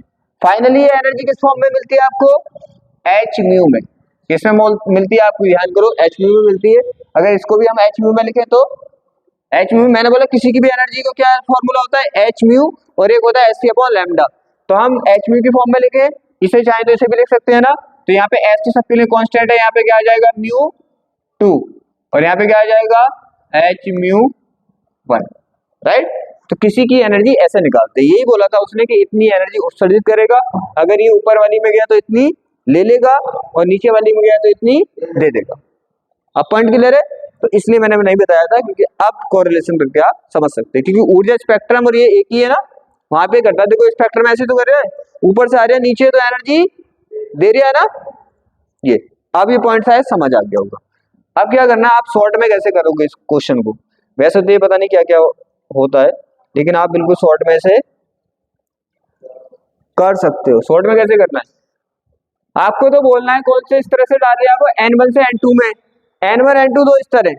अभी मैंने बनाया था क्या भाई, हमने N1 N2 के लिए ले लिया, यहाँ पे समझना, मैं शॉर्ट में करा रहा हूँ, शॉर्ट में आप एकदम कर सकते हो उसको। N1 है ये, N2, आपको पता है इसकी एनर्जी E1, इसकी E2, बस इसके लिए करना है आप लोग, करें तो एनर्जी है ना। तो आपको एनर्जी की फॉर्म में अगर करना है तो हम क्या लिखेंगे, एनर्जी कितनी रिलीज होगी बताना मुझे, बराबर E2 माइनस E1 होगी कि नहीं होगी, होगी, किसी को कोई दिक्कत, हाँ नहीं E1 है, E2 माइनस E1 इतनी रिलीज होगी। तो आप इस चक्कर में ना पड़े, यहां पे आप क्या कर दें, तरंग दैर्घ्य के यूज करके हमें करना है, सीधी सी बात है। तो आप क्या करोगे, एच में लगाओगे, ये करोगे तो काफी लेंथी होता है जिससे दिक्कत आती है। तो आप तरंग दैर्घ्य का डायरेक्ट फॉर्मूला लिख सकते हैं। जैसे यहाँ पे लिखा है ना कि फोटोन, अब मैं बताता हूँ जो करना कैसे इजी वे में। यहाँ पे आप सबकी वैल्यू रखोगे, फिर करोगे कैलकुलेशन करोगे, बहुत लंबा हो जाता है। मैं शॉर्ट बता देता हूँ आपको, शॉर्ट में करना है। जैसे यहाँ पे लिखा है ये लाइन तो आपको लिखनी है क्या, N2 से N1 में जाता है तो क्या है E2 माइनस क्या E1 लिखना है। यहाँ पे E2 माइनस E1 ऊर्जा क्या करता है, प्रकाश फोटोन के रूप में उत्सर्जित करेगा प्लांक सिद्धांत के अनुसार। बस एक पॉइंट लिखना, इतना लंबा नहीं चलना, इतना लंबा नहीं चलना। प्लांक सिद्धांत के अनुसार तरंग दैर्घ्य, क्या लिख देना, तरंग दैर्घ्य। बस ये फॉर्मूला लगा के पूरा काम हो जाएगा, इतना लंबा नहीं कर पाएगा। तरंग दैर्घ्य क्या होता है, 1/λ is equal to R Z square 1/N1 minus 1/N2। Simple, इससे काम चला सकते हो आप। आपको पता है क्या है, हाइड्रोजन परमाणु है, क्या है, हाइड्रोजन परमाणु। और हाइड्रोजन परमाणु के लिए जेड बराबर कितना होता है, आपको पता है हाइड्रोजन परमाणु के लिए जेड बराबर होता है अपना 1। तुम्हें पता है एटॉमिक नंबर कितना होता है हाइड्रोजन परमाणु को, सबसे पहला यही तो है 1। तो इसके लिए क्या लिख दोगे आप, ये और are Z square 1/N1 minus 1/N2। बस इससे निकाल दोगे, काम खत्म, वो झंझट सब खत्म। नंबर इससे भी पूरे मिलेंगे, तो कैसे इजी कर सकते हो, यहाँ तो कोई दिक्कत। अब हम क्या करेंगे, सीरीज बता देंगे बस और काम अपना खत्म हो जाएगा। अब देखो पहला क्या है, लाइमैन श्रेणी किसे कहते हैं, जब कोई इलेक्ट्रॉन किसी ऊंचे स्तर से कौन से में आता है, पहले में। ये मैंने बता दिया ना, किसी से भी वो पहले में आएगा तो लाइमैन श्रेणी बोलोगे। जितनी भी तरंगे, सीधी सी बात है, समझ जाओ कि ऊपर वाली से नीचे वाली मारे, बहुत सी तरंगे दी उसने, उसके पूरे कॉम्बिनेशन को हम क्या बोल देते हैं, लाइमैन बोल देते हैं। सिंपल सी बात है, ये हो गया। और कैसा, कैसी रेज, तुम्हें पता है कैसी वेव होती है, आपको पता है वेव बहुत तरह की होती है, अल्ट्रावायलेट होती है, पराबैंगनी होती है, और दृश्य होती है, विजिबल होती है, कई तरह की वेव होती है। तो यहाँ पे कौन सी होगी, यहाँ पे कौन सी होगी, पराबैंगनी होगी। नहीं समझे, देखो यहाँ पे जो वेव आ रही है ना, किस तरह की आ रही है, पराबैंगनी। ये वाली सब वेव क्या है, पराबैंगनी। बस आपका चैप्टर क्या है, क्लोज होने वाला है 2 मिनट में। ये हो गया, ये हो गया ना। तो क्या होगा, पराबैंगनी भाग में मिलती है। इसी तरह देखो, जब कोई इलेक्ट्रॉन किसी ऊंचे स्तर से कौन से में आता है, दूसरे में आता है, तो क्या बोलते हैं, उत्सर्जित रेखा के स्पेक्ट्रम दृश्य भाग में मिलते हैं, उसको क्या बोलते हो आप, बॉमर बोलते हो। इसी तरह तीसरे वाले में, चौथे वाले में, कोई दिक्कत वाली बात नहीं है। अब बस इसके लिए तरंग दैर्घ्य का फॉर्मूला आपको लिखना है सब में। बात ये लिखते चले जाओगे, क्या, 1/λ इज इक्वल टू आर। आपको पता है जेड का तो खत्म हो गया। अब आता है N2/N1। N1 मीन्स पहली में किस में आ रही है वो, तो आपको पता है इसके लिए फॉर्मूला आपके पास पता है कि N1 माइनस के N2, इनका दोनों का स्क्वायर होता है। स्क्वायर तो लगाया ना मैंने पहले भी, स्क्वायर नहीं लगाया, तो स्क्वायर होता है इसका, ठीक है, कोई दिक्कत वाली बात नहीं, कभी कभी बाई चांस हो जाता है। ये हो गया। अब बस आपको ओनली और ओनली ये फॉर्मूला लिख देना है सबके लिए और काम खत्म। इसके लिए आपको देखो क्या है, N1 क्या है इसके लिए, देखो यहाँ पे N1 क्या है, 1। पहली वाली के लिए N1 आएगा। N2 आपको पता है कोई भी हो सकता है, 2 भी हो सकता है, 3 भी हो सकता है, 4 भी हो सकता है। दूसरी के लिए N1 क्या आएगा, 2, कुछ भी हो सकता है बाकी। बस इतना करना, क्वेश्चन हो गया आपका। सबके लिए तरंग दैर्घ्य लिखना होता है बस, इसका फॉर्मूला ये हो गया। तो N1 क्या करते हैं हम, आपको पता है N1 आपको करना है क्या, 1, और N2 की जगह क्या लिखना है आपको, कुछ भी लिख सकते हो, कितना, 2, 3, 4 डेट। क्लियर, ऐसे सबको करना है, वार्मर को भी ऐसे करना है, सबको ऐसे करना है आपको। तो शायद आपको समझ आ गया होगा। इसके लिए भी क्या करोगे आप, फॉर्मूला सेम लिख दोगे इसके नीचे, ये लाइन लिख के फॉर्मूला लिख के, और आप लिख दोगे N1 और N2 की वैल्यू। इसके लिए N1 कितना आ जाएगा, 2, और 2 इसका कहां से स्टार्ट होगा, 3 से। आपको पता है जहां से ये खत्म होता है उससे आगे से ये स्टार्ट होता है। हाँ क्लियर, इसके लिए भी लिख के आपको ऐसे लिखना है बस, इसके लिए भी लिख के आपको ऐसे लिखना है। अगर एक लाइन और लिखना चाहो तो लिख सकते हो, कोई दिक्कत नहीं। यहाँ पे क्या आ जाएगा, N1 का मान 1 का स्क्वायर आ जाएगा, इसको मत लगाना, बस N2 का स्क्वायर ऐसे ही रहने देना, ऐसे करके। एक लाइन बढ़ाना चाहो तो आगे कर सकते हो। इसी तरह सबका कर दोगे ना, इसी तरह सबका करना बिल्कुल सेम, एक का कर लिया तो सेम सबका ऐसे ही। हाँ 1 का स्क्वायर है, 1 का स्क्वायर करोगे आपको पता है 1 ही आएगा, 1 का स्क्वायर करोगे 1 ही आएगा। तो सबके लिए यही फॉर्मूला लिखना है, ऐसे ही लिखना है और खत्म। देखो यहाँ पे आगे भी क्या है, सबके लिए क्या करना है, क्वेश्चन रेडी है और हमारी ब्रिगेड से रेडी है, फंड से रेडी है। बस आपको पता है बिल्कुल सेम, आप सबके नीचे लाइन लिख के वही फॉर्मूला लिखना है और आपको n1 n2 की वैल्यू लिखनी है, कोई चेंज नहीं करना। बस दूसरी वाली के लिए क्या आ जाएगा, n1 बराबर 2 आ जाएगा, तीसरी वाली के लिए n कितना आ जाएगा 3 आ जाएगा, चौथे के लिए तुम्हें पता है ना 1 मीन्स 1, 2 मीन्स 2, ये तो तुम्हें पता है ना बस। और उसके लिए n2 का मान उससे आगे से चलेगा। आपका चैप्टर यहीं पे क्लोज हो जाता है। ये सब इंपोर्टेंट क्वेश्चन थे, राइट। कभी कभी ये छोटे छोटे क्वेश्चन पूछ लेता है, आपने पढ़ तो लिए, लेकिन देख लो एक बार, जैसे ऐसी कक्षाएं, ये कौन सी है, स्थायी कक्षाएं। जैसे उसने पूछा स्थायी कक्षाएं क्या होती है, अभी आपने पढ़ा है कैसी कक्षाएं होती है, वो जिसमें इलेक्ट्रॉन घूमते हुए क्या नहीं करता, ऊर्जा उत्सर्जित करता नहीं है, उन्हें स्थायी कक्षाएं कहते हैं। और क्या होता है, कोणीय संवेग कितना होता है, h/2 का पूर्णांश होता है। अरे इसको ना भी लिखोगे ना, इसको मत लिखो, ठीक है, कहलाती है, इसको मत लिखो, फालतू में क्या करेगा आपको। अगर नहीं करना तो इसको आप लेफ्ट भी कर सकते हो, बस इतना लिख सकते हो क्या, ऐसी कक्षाएं जिनमें इलेक्ट्रॉन घूमते हुए ऊर्जा का उत्सर्जन नहीं करते, बस।